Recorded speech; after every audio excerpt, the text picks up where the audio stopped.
আসসালামু আলাইকুম ওয়া রাহমাতুল্লাহি ওয়া বারাকাতুহু। মূলত আজকে ভিডিওটা শুরু করতে যাচ্ছি একটা পুরস্কার নিয়ে, যেটা আপনারা আমাকে দিয়েছেন। আসলে এখানে 1 লক্ষ মানুষের ভালোবাসা রয়েছে, যে ভালোবাসাটা আপনারা আমাকে তিলে তিলে দিয়েছেন, যেটা সত্যিকার অর্থে আমি কোনো দিনও আপনাদের সেই ভালোবাসা পূরণ করতে পারবো না।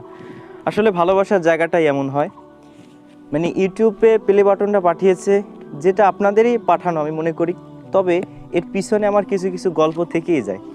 মূলত এটা আমার একটা স্বপ্ন ছিল যে আমি কিভাবে ইউটিউবে একটা প্লে বাটন পেতে পারি, মানে এটা আমি কখনো পাবো, কখনো কল্পনাও করতে পারি নাই, তবে কখনো আমি চেষ্টা ছাড়ি নাই। একটা কথা আছে না, চেষ্টা মানুষকে সফল করে। আমি শুধুমাত্র চেষ্টা করে গেছি, আমার দিক থেকে যতটুকু সম্ভব ততটুকুই আমি চেষ্টা করেছি, বাকি আপনারা আমাকে এই পর্যন্ত পৌঁছে দিয়েছেন। তবে এই বিষয়টা আমি আনবক্স করে আমি এখন পর্যন্ত আমি এটা খুলি নাই, আর আমি কাউকে খুলতেও দিই নাই। আপনারা জানেন যে আমি কিন্তু বাড়িতে থাকি না, আর এটা আমার বাড়িতে পৌঁছে গেছে। তবে এটা আমি খোলার আগে আমার একটা গল্প বলতে শেষ করতে চাই। সেটা হচ্ছে, আমি যখন 2016 সালের শেষের দিকে ইউটিউবটা শুরু করছিলাম, তখন কিন্তু আমাকে অনেকেই আমাকে বলছিল যে ভাই, আসলে ইউটিউবের সাথে কিন্তু পাল্লা দিয়ে কখনো পারা সম্ভব নয়। তবে আমি ওই যে বড় বড় মোটিভেশনাল যারা স্পিকার ছিল তাদের কথা শুনে আমি মোটিভেটেড হতাম, এবং আমিও কল্পনা করতাম যে সবাই যদি পারে, everybody can do, I can not do, আমি কেন পারবো না। ঠিক আমি পেরেছি, আপনাদের ভালোবাসা ছিল। তো যখন 2016 সালের শেষের দিকে ইউটিউবটা খুলেছিলাম, তখন আমি কিন্তু কন্টেন্ট ক্রিয়েটর কি সেটা আমি বুঝতাম না। তারপরও মানুষ ফেস ক্যামে আসতাম না, মানুষের সামনে আসতাম না। তবে কিছু কিছু ভিডিও বানিয়ে আমার প্রতিবেশী যারা ছিল, আত্মীয় স্বজন, তাদের কাছে শেয়ার করতাম, এবং তারা বলতো যে আসলে ভিডিওগুলো ভালো হচ্ছে। তাদের উৎসাহ পেয়ে আমি ইউটিউবটা শুরু করি। 2016 সাল যায়, 17 সাল যায়, মাত্র আমার 300 সদস্য। আমি হতাশ, তবে হতাশ হলেও আমি কখনো কাজ ছাড়িনি। কাজের প্রতি আমার ছিল সত্যিকার অর্থে অনেক শ্রদ্ধা ছিল, অনেক ভালোবাসা ছিল। কাজ আমি চালিয়ে গেছি। আমি কিন্তু সত্যিকার অর্থে আমি বলেছি, আমার ইউটিউবে যে নেট সেল চালাবো বা এমবি কিনতে হবে, সেই খরচ আমার কাছে ছিল না। সর্বদা আমি বাবার টাকা খরচ যা দিত তা থেকে বাঁচিয়ে আমি এমবি কিনতাম, নেট খরচ চাইতাম। সবসময় আমি চাইতাম কীভাবে ফাও চালানো যায়। মানুষের কাছে যে দেখতাম ওয়াইফাই লাইন পাইছে কিনা, সেখানে যে আধা ঘন্টা বসে হলেও আমি ইউটিউব ভিডিওটা আপলোড দিয়ে চলে আসতাম। যাই হোক, এরপরে 2018 সালের শেষের দিকে আমার একটা ভিডিও ভাইরাল হয়ে যায়। সেখান থেকে আমার অনেক সাবস্ক্রাইবার আসে। আপনারা হয়তো একটু বোরিং হয়ে যাচ্ছেন, আমি শেষ করে দিচ্ছি। আমি এটা খুলবো, এটা না খোলা দেখে কেউ যাবেন না। এরপরে আমার 10,000 সাবস্ক্রাইবার পর থেকে আমার যাত্রা শুরু হয় ইউটিউবে। এরপর জাস্ট আমি ভিডিও ওই যখন শুরু হয়েছে ওর পর থেকে আর আমার কখনো পিছিয়ে তাকাতে হয় না। 10,000 সাবস্ক্রাইবার পেয়ে গেছিলাম। এরপর জাস্ট আমি ভিডিও আপলোড করতে করতে হয় হতাশ, নৈরাশ। 20,000 সাবস্ক্রাইবার যখন হয়ে গেছে, তখন আমার মাত্র ভিউ আসে 300, এরকম 300, 400 এরকম ভিউ আসে, তখন আমি হতাশ। এরপর জাস্ট একটা ভিডিও ভাইরাল হয়ে যায়, এরপর থেকে আর কখনো আমাকে পিছনে তাকাতে হয় না।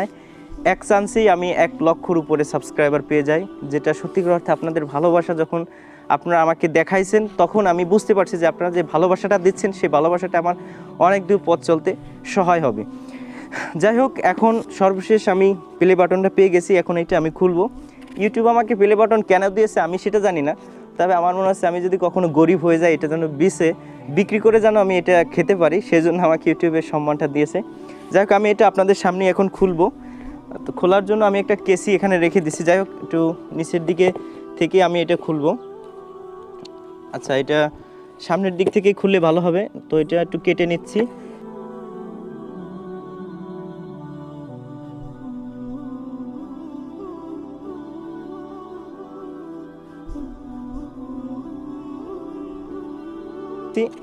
এখনই আমার সামনে এটা চলে আসবে। সর্বপ্রথম একটা পন্স দিয়ে রাখছে, যাতে এটা ডেলিভারি যখন দিবে তাতে যেন কোনো সমস্যা না আসে।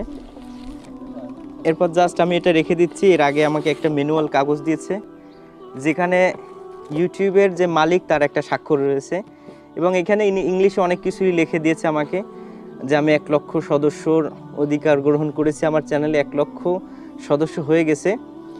আরও অনেক কিছু লেখা আছে, এটা আমাকে অ্যাডওয়ার্ডটা কিভাবে দিয়েছে। যাই হোক, এটা সিলভার কি অ্যাডওয়ার্ড, এটা রেখে দেই। এরপর আমরা এখানে আরও অনেক কিছু আছে, দেখি আমরা এখানে আর কি আছে। এখানে একটা জাস্ট এটা দিয়েছে যে আমার সিলভার প্লে বাটন, গোল্ডেন, এরপর হয়তো ডায়মন্ড প্লে বাটন, তিনটার এখানে একটা আইকন দিয়েছে, মানে আমি যাতে কাজ করে এগুলো অর্জন করতে পারি সেটা। আর এখানে একটা কি যেন দিয়েছে। যাই হোক, এরপর আসি আমার সেই কাঙ্ক্ষিত প্লে বাটন। এই যে আপনাদের প্লে বাটন। তো যাই হোক, এখানে কিন্তু লেখা আছে আমার প্লে বাটনটার আইকনটা কিন্তু এখানে কিন্তু এটা আয় না, হয়তো আপনার এখানে ভিডিওটার রেকর্ডিং যে হচ্ছে সেটাও দেখতে পাচ্ছেন। এখানে কিন্তু লেখা আছে present two Taj TV for passing 1,00,000 subscribers. তার মানে আমি 1,00,000 সাবস্ক্রাইবার অতিক্রম করার কারণে আমাকে এই প্লে বাটনটা দিয়েছে। আমি মনে করি এখানে 1,00,000 মানুষের একটু একটু করে ভালোবাসা, যে ভালোবাসাটা আপনারা আমাকে পাঠিয়েছেন, সত্যিকার অর্থে আসলে এটা আমার কাছে মনে হচ্ছে কি জানেন, যে আমি যখন শুরু জমানায় যত কষ্ট করেছিলাম আর এই কাজ করতে যত বাধা বিপত্তির সম্মুখীন হয়েছি, যত না খেয়ে থাকা এবং যত মানে নিজেকে সেভ করে এইগুলো আপনাদের জন্য করা, সেগুলো সত্যিকার অর্থে আজকে আপনারা পূরণ করে দিয়েছেন। একটা কথা আছে না, কে কষ্ট করলে সেই কষ্ট বৃথা যায় না। জাস্ট আমি কষ্ট করেছিলাম, আমার আশা ছিল না যে আমি 1,00,000 কখনো ক্রস করব। 1,00,000 আমার 20,000 সাবস্ক্রাইবার যেটা ছিল না, ওটাই আমার কাছে অনেক ধন্য মনে হতো। আমি ওইটাই মানুষের কাছে বলে বেড়াতাম যে আমার এখন চ্যানেলে 20,000 সাবস্ক্রাইবার আছে, আর 20,000টাই আমার কাছে অনেক কিছু ছিল। যখন আমার 30,000 হয়েছিল, তখন আমি একটা আফসোস করে আমার ফেসবুকে একটা স্ট্যাটাস দিয়েছিলাম যে একটা শূন্যর জন্য আজকে আমি 3 লাখ সদস্য পূরণ হতে পারলাম না। মানে 30,000 ছিল আর একটা শূন্য হলে 3 লাখ হতো। যাই হোক, ওই আশা ভরসা আমি কিন্তু এখন 3 লাখের দিকেই অগ্রসর হচ্ছি। আপনাদের ভালোবাসা থাকলে আমি 3 লাখের দিকে চলে যাব। যাই হোক, আসলে এইটা কিছু না, আমি মনে করি এটা অনেক ইউটিউবারের কাছে কিছু না হলেও এটা আমার কাছে একটা আপনাদের সম্মান, যেটা আমার কাছে চিরজীবন থেকে যাবে। আর এই সম্মানটা কখনো মানে ভোলার মতো না। আশা করি আপনারা আমাকে এরকম সাপোর্ট করে যাবেন, এরকম ভালোবাসা দিয়ে যাবেন। আমি মনে করি আপনাদের ভালোবাসা থাকলে আমি এর চেয়ে বড় কিছু করে দেখাতে পারবো। অবশ্যই আমাকে সাপোর্ট করবেন, তাজ টিভিকে সাপোর্ট করবেন। তাজ মিয়া চ্যানেলে হয়তো ভিডিওটা দেখতেছেন, অবশ্যই চ্যানেলটা সাবস্ক্রাইব করবেন। ধন্যবাদ সকলকে। আসসালামু আলাইকুম ওয়া রাহমাতুল্লাহ।